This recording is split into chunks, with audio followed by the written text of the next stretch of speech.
UN police force about to unconstitutionally take over U.S. town after what was uncovered overnight. While Obama was in office, he allowed the United Nations to start establishing a presence within American cities with a global police force, sneaking his plot to give America's sovereignty away under the guise of an organization called the Strong Cities Network. This unconstitutional move was largely criticized by patriotic groups, as the Constitution requires a treaty before allowing any foreign military presence to base itself on American soil. In a shocking move, the United Nations is now using Charlottesville incident as a way to grab power in our country, and unconstitutionally take over one of our cities. The Strong Cities Network, SCN, was launched by the United Nations back in September 2015. Providing the first ever global network of mayors and municipal level policymakers with the stated goal of providing a community to counter violent extremism in all its forms. Along with the United Nations' responsibility to protect doctrine, an enabling principle that allows an international community to intervene when they discover crimes being committed against humanity, the UN can take it upon themselves to safeguard any citizen who they view as being racially discriminated against.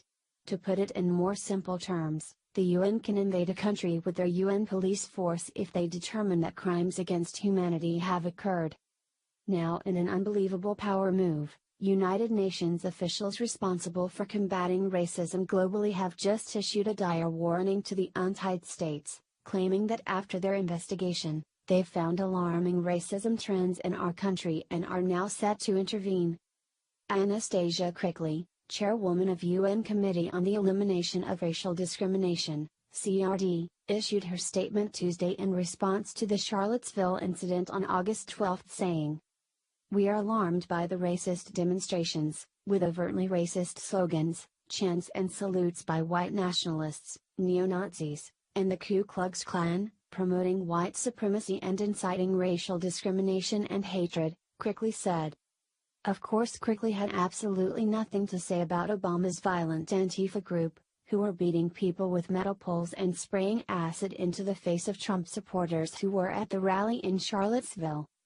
This is an extremely serious power play move on behalf of the Sharia law supporting United Nations, as this warning has only been issued in a handful of countries in the past 10 years, where the UN warned third world countries such as Burundi, Iraq, Ivory Coast, Kyrgyzstan and Nigeria of their actions against humanity.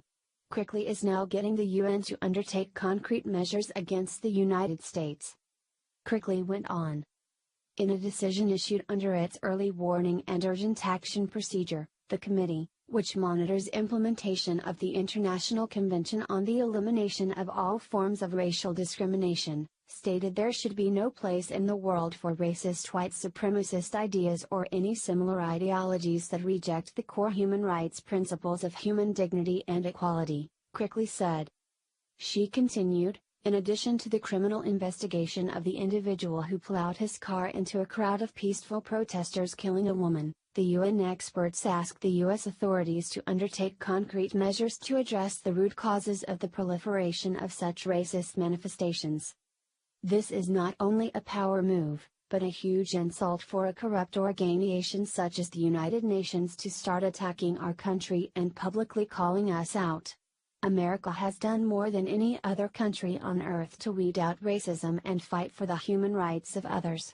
Keep in mind the UN is perfectly fine with Christians being massacred by ISIS, Muslims having sex slaves, white genocide in Africa, and the horrifying treatment of women in Middle Eastern countries.